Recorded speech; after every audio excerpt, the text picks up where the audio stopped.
Bonjour et bienvenue dans ce nouveau tuto sur Go. Alors aujourd'hui on va voir comment utiliser les WebSockets avec le framework Iris. Donc avant de passer au code Go, on va s'occuper déjà de la partie HTML JavaScript. Donc ici on va se faire un nouveau fichier qu'on va appeler index.html.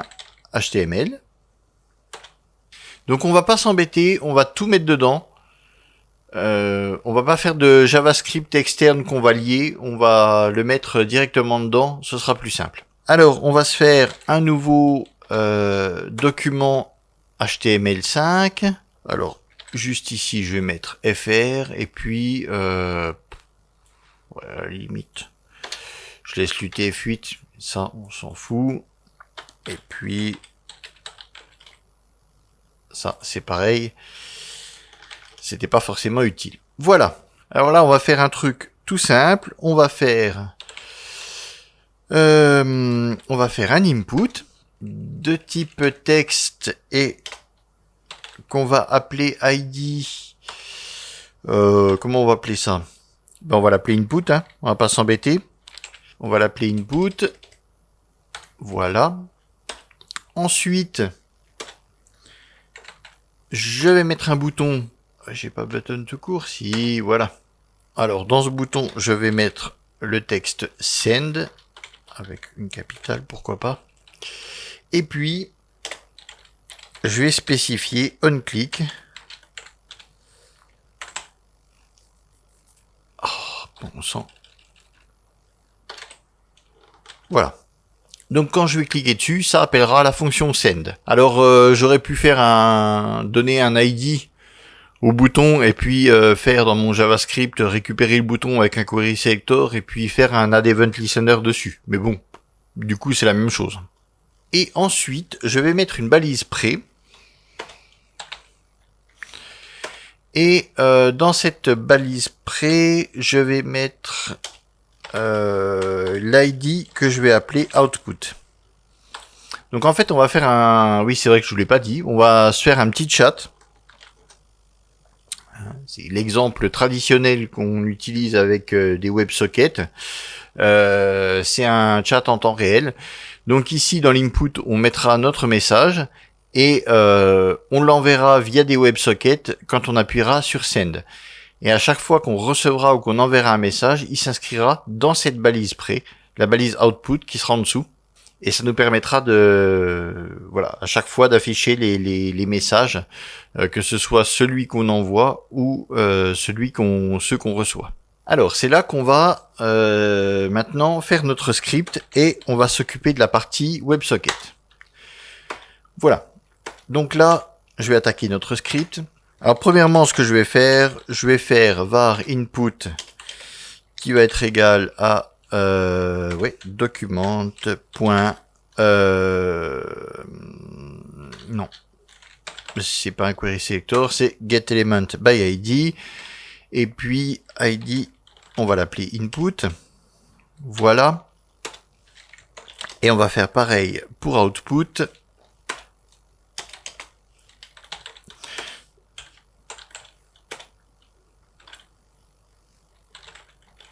Output. Voilà.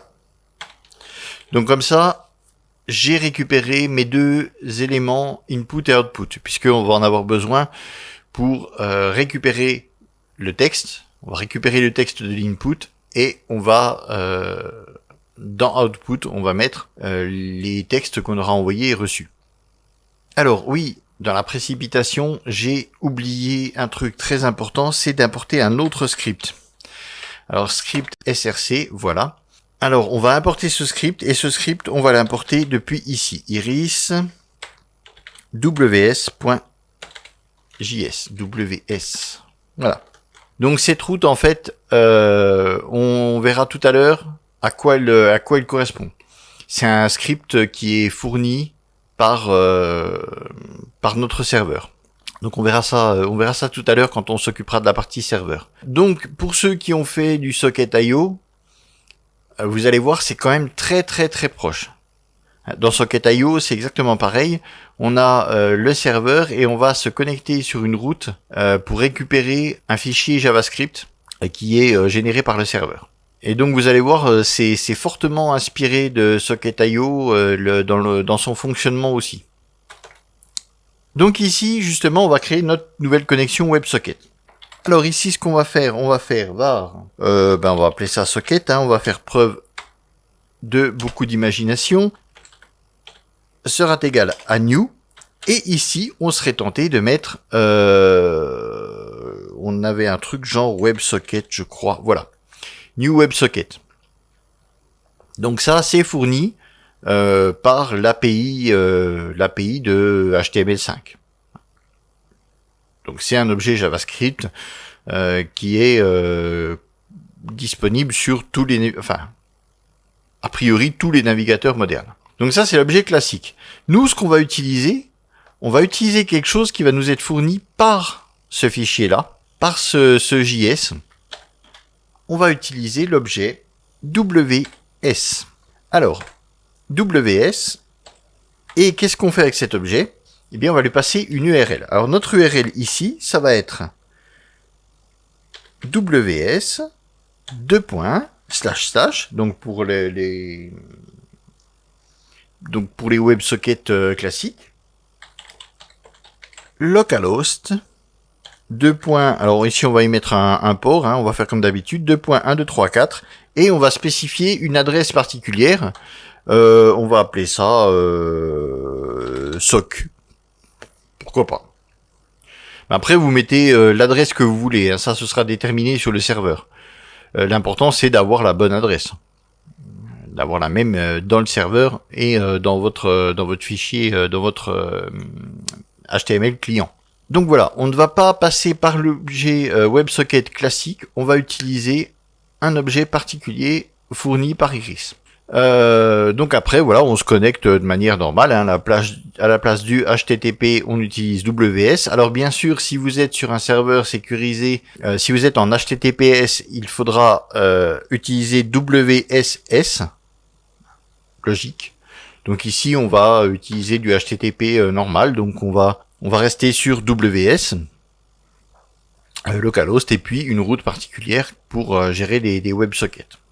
Donc voilà, notre objet WebSocket est prêt. Maintenant, qu'est-ce qu'on va faire? Eh bien, on va utiliser ces WebSockets. On va écouter les événements dessus. Alors, contrairement à l'autre objet où on était obligé d'implémenter différentes fonctions, alors ici, on a des fonctions, des écouteurs d'événements qui sont déjà définis et d'autres qu'on définira nous pour nos propres besoins. Donc, on va appeler socket et on va utiliser un premier événement qui va s'appeler onConnect. Alors, qu'est-ce qu'on fait avec ça? Eh bien, qu'est-ce que ça prend en paramètre? Ça prend une fonction. Alors, hop, on va se faire une petite fonction. On va se la faire en ES6, hein. On va pas s'embêter. Voilà. Donc cette fonction, elle sera appelée, elle sera lancée quand on va se connecter au WebSocket. Donc en fait, elle sera lancée au début de la connexion, et du coup, elle sera lancée normalement une seule fois. Sauf si on vient à se déconnecter et se reconnecter. Donc là, auquel cas, elle sera à nouveau lancée. Donc ici, on va pas faire grand chose, on va faire juste un output. Donc on va aller dans notre balise output, et puis on va injecter, alors on va faire inner, c'est inner text ou inner HTML, inner text, voilà, inner text, et puis on va mettre connected. Ah, je vais plutôt mettre inner HTML, voilà. On va faire ça comme ça. Alors, donc on a fait la connexion. On peut faire la même chose. Alors on va faire socket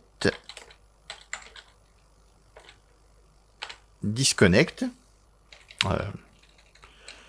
Décidément, voilà, on disconnect. Alors on disconnect, eh bien, ça va faire exactement la même chose. Je vais rajouter le point virgule ici, même si ça ne posait pas de problème. Voilà. Donc on disconnect, eh bien ça fera pareil. Hein. On va refaire output.innerHTML disconnected. Et là je m'aperçois que j'ai encore fait une bourde. Voilà. Et on va mettre plus égal, parce que sinon ça va remplacer tout ce qui est à l'intérieur par cette chaîne de caractères. Et nous on veut juste l'ajouter. Alors je vais plutôt faire un truc dans le genre là. Ah, j'en ai mis combien?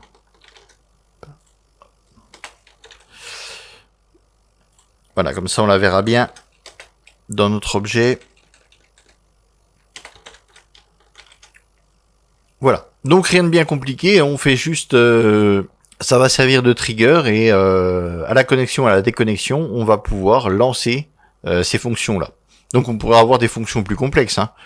Ici on fait juste ça, mais on peut voilà, on peut lancer tout ce qu'on veut. Hein. C'est une fonction. Et donc maintenant, on va pouvoir créer nos propres éléments. Alors ici on va pas en faire 36, hein. On va faire socket.on.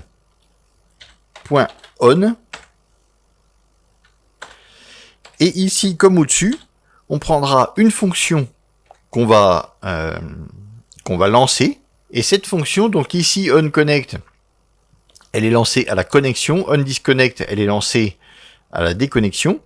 Et ici, nous, on va vouloir faire notre propre élément. Donc en fait, on va donner un mot-clé, en fait, une sorte de message. Et dès que le serveur enverra ce message au client, eh bien, il lancera la fonction qui lui est associée. Et on peut en avoir comme ça tout un paquet. Hein. Donc ici, ce qu'on va faire, on va appeler ça on server message. Donc quand le serveur il enverra server message, qu'est-ce qu'on fera? Eh bien, on lancera une fonction. Et cette fonction, qu'est-ce qu'on va faire? Donc, je vous rappelle que c'est un chat. Donc nous, ce qu'on va faire, on va envoyer le contenu, on va taper dans notre input, on va envoyer le contenu. Ce contenu va être envoyé au serveur et le serveur va le redispatcher à tous ceux qui sont connectés au chat. Donc en fait, quand on va recevoir le truc, serveur, il va envoyer le message server message avec des données.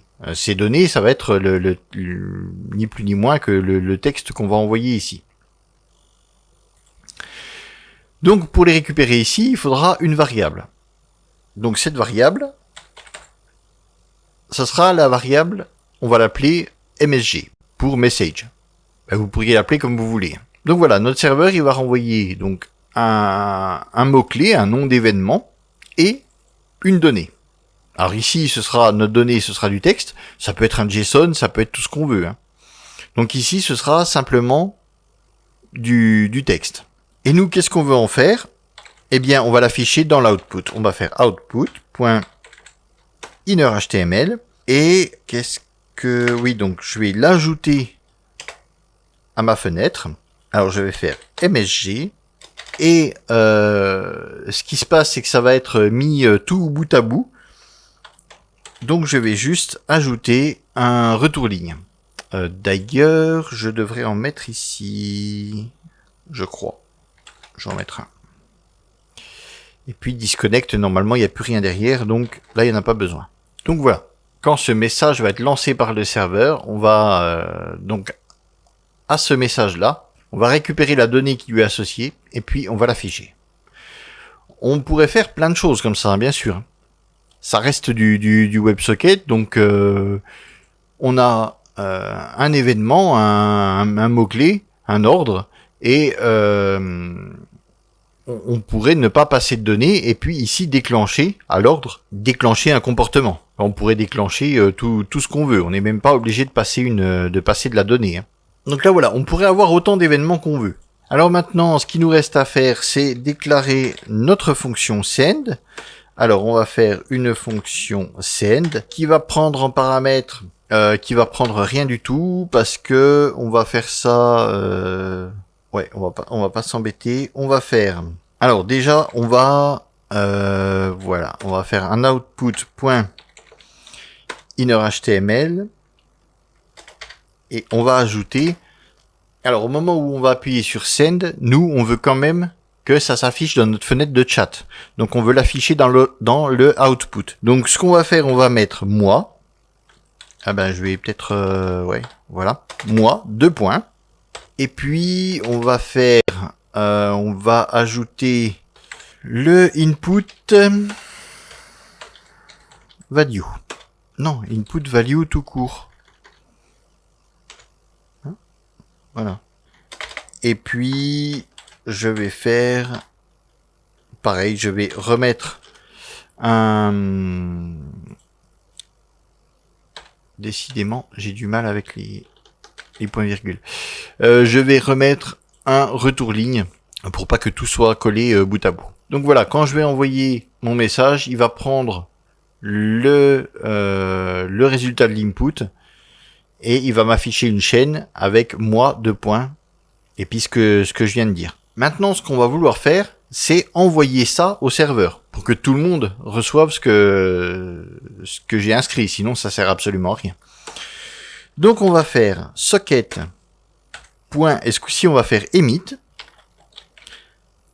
Et donc, emit, c'est l'inverse de socket on. Donc, socket on, c'est quand on recevra ce message, on récupérera la donnée associée et on va la traiter. Donc ici, c'est l'inverse. On va envoyer un message. Donc, ce coup-ci, on va appeler ça client message. Et puis, on va lui associer la donnée. Et donc, du côté serveur, on fera socket on. Enfin, si on l'appellera peut-être socket. Donc, quand on recevra client message, on prendra la donnée associée et on la traitera. Donc ici, je vais lui passer ma donnée. Alors, ma donnée, ça va être input.value. Alors du coup, ce que je vais en profiter pour faire, c'est input.value égale une chaîne vide. Parce que du coup, comme ça me videra mon champ input. Au moment où j'envoie le message, parce que sinon le message resterait dans mon champ input jusqu'à que je tape autre chose. Donc à chaque fois, je serai obligé de l'effacer, de le sélectionner, de l'effacer. Donc c'est pas super pratique. Donc ce que je fais, je récupère le message, je l'affiche, je l'envoie au serveur pour qu'il le traite et après, eh bien, je remplace par une chaîne vide. Donc là, on a l'intégralité de ce qu'on avait besoin. Alors on connect, on disconnect, finalement, on n'en avait pas besoin. Je les ai mis pour la forme, mais clairement ici, on n'en avait pas vraiment besoin. On aurait pu s'en passer. On aurait pu avoir juste socket on et puis la fonction send. C'est tout ce qu'on avait besoin. Cela, c'est vraiment du facultatif. Donc voilà, on a géré nos comportements, hein. On a donc à la connexion, à la déconnexion, et puis quand notre serveur va nous envoyer ce message-là, eh bien on affichera la donnée qui nous envoie. Et puis ici, quand on va appuyer sur le bouton, eh bien on va envoyer au serveur, entre autres, hein, puisqu'on va l'afficher chez nous, mais on va envoyer au serveur l'intérieur de notre input, donc ce qu'on aura tapé. Comme on peut le voir, c'est quand même relativement simple de manipuler les WebSockets avec Iris. Tout du moins pour la partie client. Alors, maintenant passons à la partie serveur. Alors, pour la partie serveur, commencez à avoir un petit peu l'habitude. App qui sera égal à iris.new. Donc on va faire un nouveau serveur Iris et on va démarrer app run. Donc là on va démarrer notre Iris, notre serveur Iris. Adresse et pareil, hein, 1, 2, 3, 4. Voilà. Donc ça c'est tout ce qu'on a fait jusqu'à présent. Hein. C'est exactement pareil, on a créé une nouvelle application web et on la démarre sur le localhost 1, 2, 3, 4. Rien de nouveau. Alors, ici on va créer nos WebSockets proprement dites. Donc on va se faire un nouvel objet WS qui sera égal à WebSocket. Alors, attention parce qu'on en a plusieurs. On a Iris Contrib, on a Iris WebSocket, Iris Vendor, Iris WebSocket machin, et puis on a les WebSockets fournis par Go. Alors on peut utiliser les WebSockets fournis par Go. Sur le site de Iris, il y a des exemples. On peut aussi utiliser les WebSockets de Gorilla. Si vous voulez utiliser Gorilla WebSocket, on peut l'utiliser. Mais ici, je vais utiliser celle fournie directement par Iris. Donc voilà, bien faire attention parce que vous allez en avoir, vous voyez, ça Iris, il arrive avec plusieurs trucs, il y a Iris Contrib, il y en a une autre dans Vendor là. Donc en fait, c'est bien celle-ci qu'il faut prendre. Donc en fait, c'est la même chose que ça, suivi de /WebSocket. Donc on va utiliser la méthode new. Voilà. Et on va faire un WebSocket .config. Alors pareil, allez voir sur le site, hein, dans config, il y a tout un tas de choses pour configurer. Voilà. Hein, on a donc chaque WebSocket, comme elle est unique, elle a un ID, donc on peut configurer le générateur d'ID. On peut, il y a des erreurs, on peut gérer des timeouts. On peut utiliser... Alors par contre, c'est dommage, on voit pas les valeurs par défaut ici. Mais je pense que sur le site, de toute façon, oui, sur le site ou sur le GitHub, on peut retrouver ça. Donc voilà, comme d'habitude, toutes ces choses ont une valeur par défaut. Donc en faisant juste ça, eh bien, ça suffira à mettre en place nos WebSockets.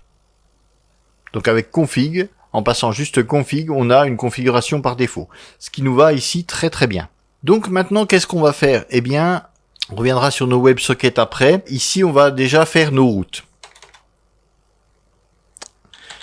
Alors, on va faire la première route, une route get, qui sera sur notre route principale.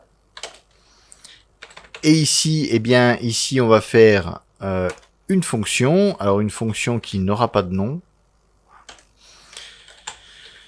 qui prendra en paramètre un contexte. Alors hop, iris point contexte. Voilà, donc pas de sortie. Et ici, qu'est-ce qu'on va vouloir faire? On va vouloir servir notre fichier index.html. Donc on va faire serve file, parce que ici on a un seul fichier, donc on va pouvoir utiliser cette fonction là. Voilà. Donc dans ce cas-là, serve file, comme j'en ai qu'un, ça m'ira très très bien. Alors on va faire index.html, et puis on a un deuxième paramètre dans serve file que je vais mettre à false. Alors honnêtement, je me demande si il n'est pas déjà à false. Donc ce deuxième paramètre, en fait, c'est la compression gzip. Si on le met à false, eh bien, il n'y aura pas la compression gzip sera désactivée. Et si inversement on le passe à true, eh bien, la compression gzip sera activée. Donc là, voilà. Quand on va aller sur notre adresse principale, ici, on va tomber sur index.html, sur notre fichier client. Donc là, pas de souci. Alors, maintenant, on va créer deux autres routes. Alors, revenons sur notre fichier client. On voit que ici, premièrement, on va récupérer ce fichier-là. On récupère ce JS-là. Et on voit aussi qu'après, on va se connecter via WebSocket sur une route qui s'appelle sock. Donc il faut que j'ai une route iris-ws.js et une route sock. Alors on va commencer par la première, par iris-w machin là. Donc app.get. Alors iris-ws, moi ça me va pas. Je vais appeler ça socket-iris.js, par exemple.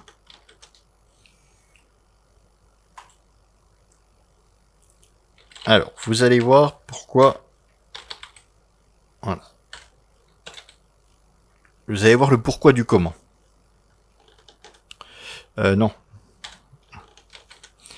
Donc en fait, vous pouvez donner n'importe quel nom à ce fichier JS.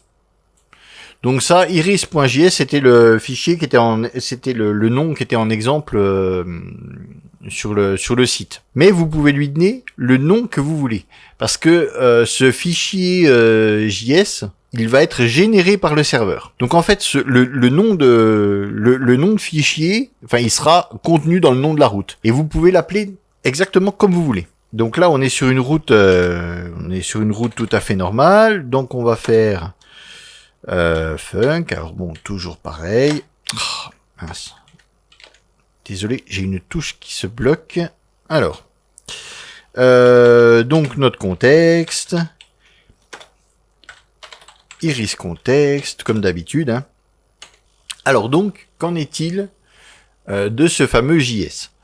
Donc en fait, ici, on va pointer sur un fichier JS qui n'existe pas. On va le créer à la volée.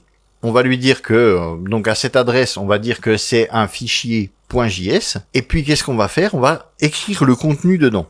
Alors pour ça, on va utiliser une fonction ctxwrite normale. Donc ici, ça va permettre d'écrire dans le corps.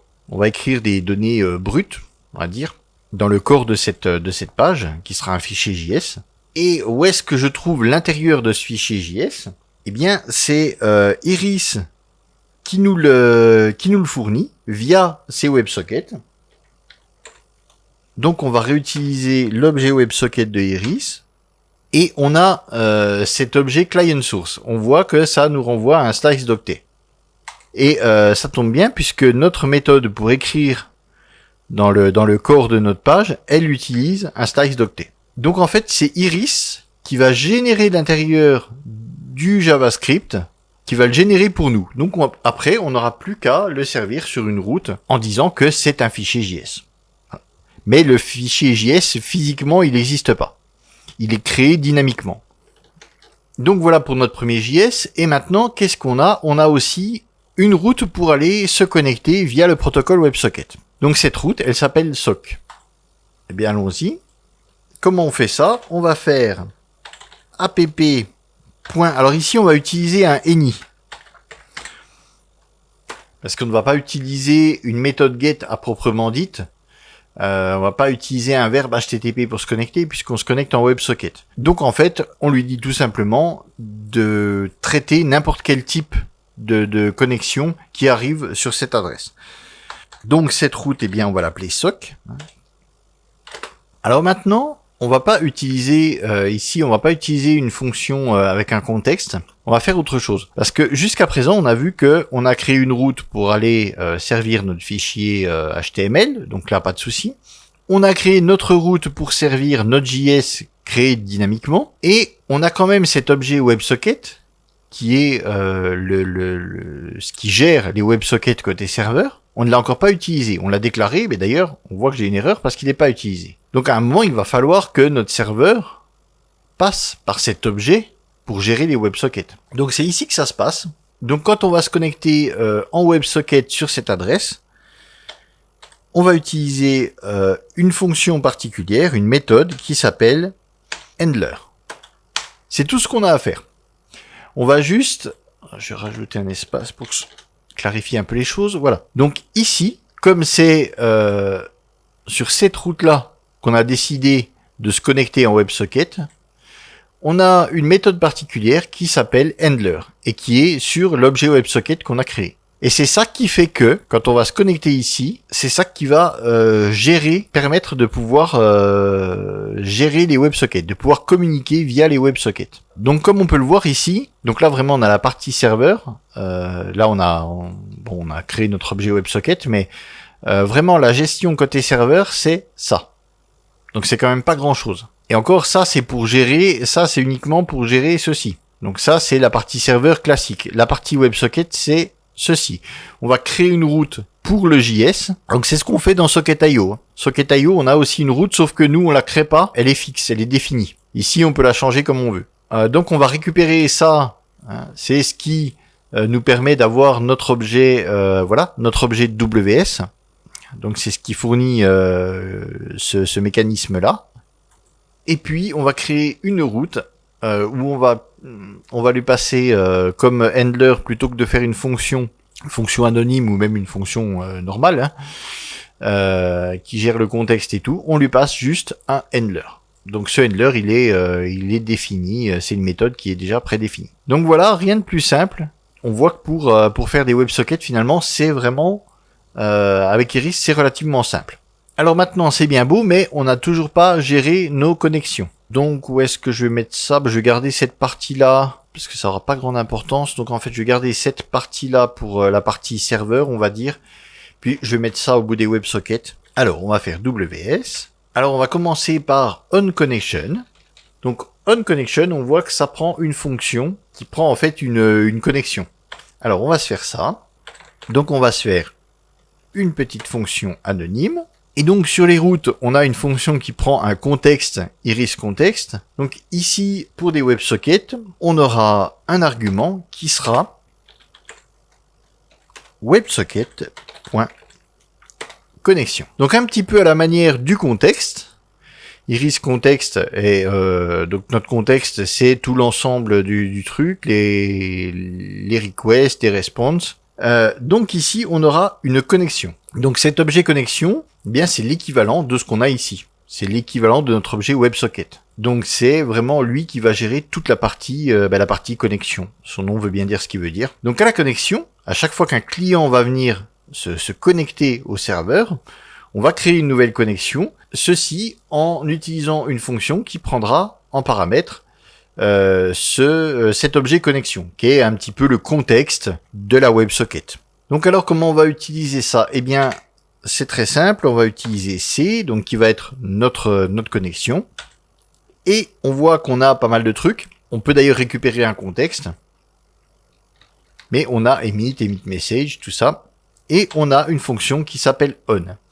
Et on, eh bien, comme dans sa version client, elle va prendre une string, et puis cette chose, la WebSocket message func, en fait, c'est une fonction de traitement du message. On va voir ça, ça paraît un peu barbare, mais en fait, c'est tout simple, ça fonctionne exactement comme côté client. Alors, il faut une string, et puis ce fameux message func. Donc côté client, qu'est-ce qu'on a fait? Côté client, on avait dit, quand on reçoit cet ordre-là, on va exécuter cette fonction-là. Et en paramètre, on prend la donnée qui avait été envoyée par le serveur, associée à ça. Donc nous, côté serveur, on va attendre quelque chose du client. Donc on va être dans cette configuration-là. Et qu'est-ce que le client va nous envoyer? Il va nous envoyer client message plus une chaîne de caractères. Donc comme le client va nous envoyer ça, c'est ça qu'on va traiter. Donc socket on. Voilà. Donc quand on va recevoir un message du client, on sait qu'il y aura une donnée qui sera associée. Alors comme je vous l'ai dit, ici c'est une fonction de traitement, fonction anonyme. On va faire msg qui sera de type string. Donc comme ici, hein, ça fonctionne exactement pareil. Donc ici on écoute le serveur, on attend qu'il nous envoie ce message-là.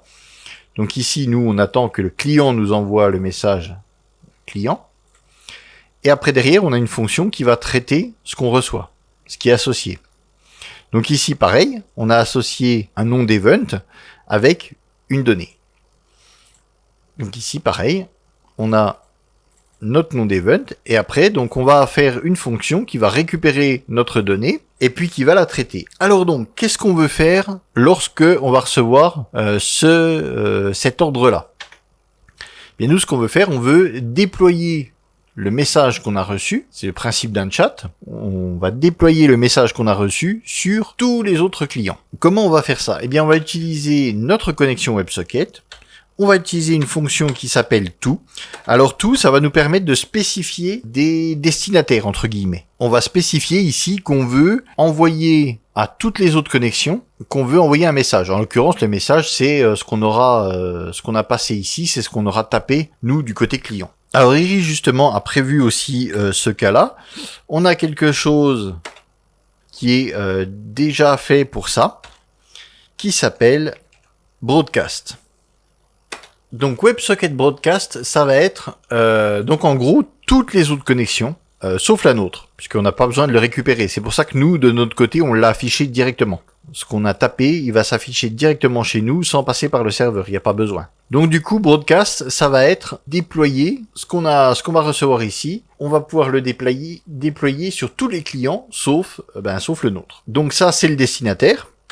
Et maintenant, qu'est-ce qu'on va faire? On va faire emit. J'aurais pu faire un emit directement. Par contre, si je faisais emit, c'était tous les clients connectés. Donc même moi. Alors qu'en passant par tout et puis en utilisant broadcast, je vais pouvoir sélectionner tous les clients sauf moi. Alors emit, qu'est-ce que ça fait? Eh bien emit, pareil, hein, comme côté client, nous on a fait socket emit, client message et puis la value.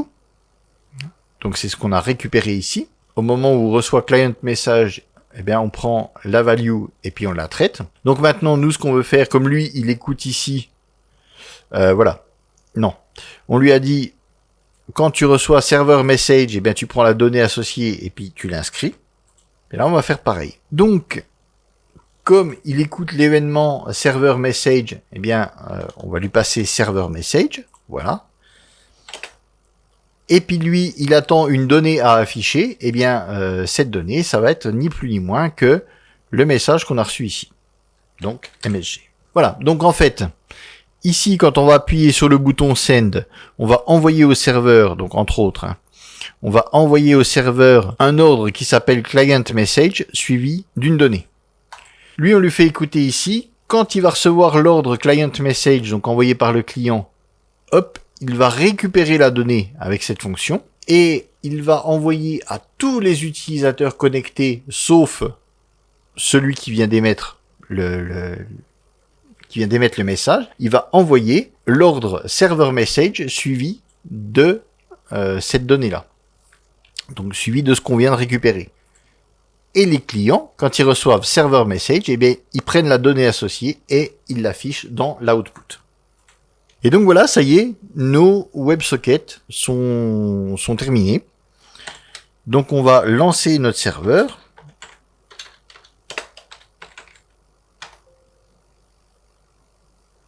Pourquoi il... Oui, voilà.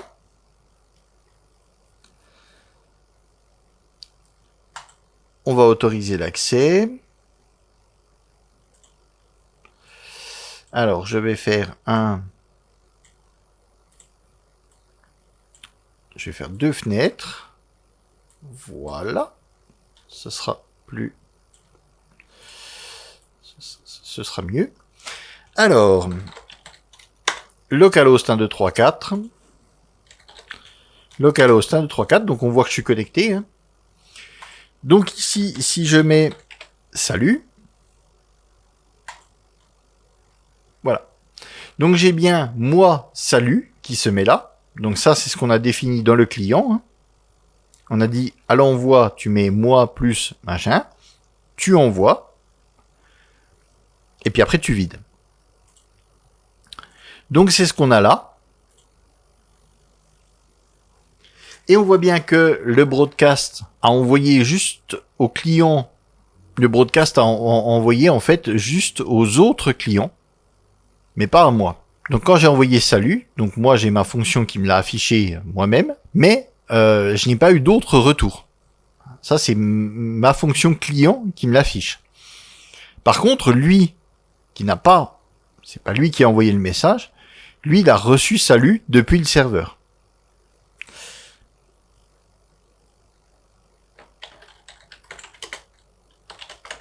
Et voilà, si je fais quelque chose comme ça, ici maintenant j'ai moi comment ça va et j'ai comment ça va qui s'affiche ici.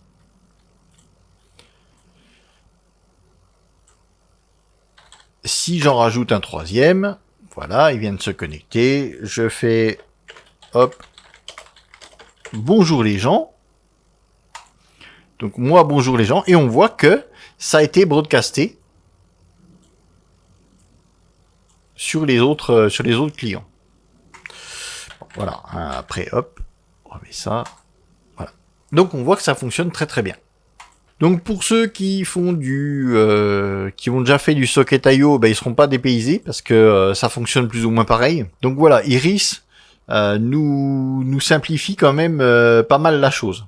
Donc voilà, ça tombe bien. On a aussi ce message depuis tout à l'heure là qui me demande si je veux faire l'update de mon framework. C'est-à-dire que vous n'avez pas à faire l'update à la main. Quand vous utilisez Iris, si vous avez une version, donc il va en fait checker la version. S'il existe une version plus récente, hein, on voit ici que là, à l'heure où je fais le tuto, on a une 10.5 et je suis à 10.4. D'ailleurs, qui était il y a pas très longtemps la 10.4. Il vous dit qu'il y a une nouvelle version et il vous demande si vous voulez la mettre à jour. Donc Iris nous simplifie vraiment les choses au maximum. Ici, vous avez juste à taper yes, enfin à taper Y en fait, à valider.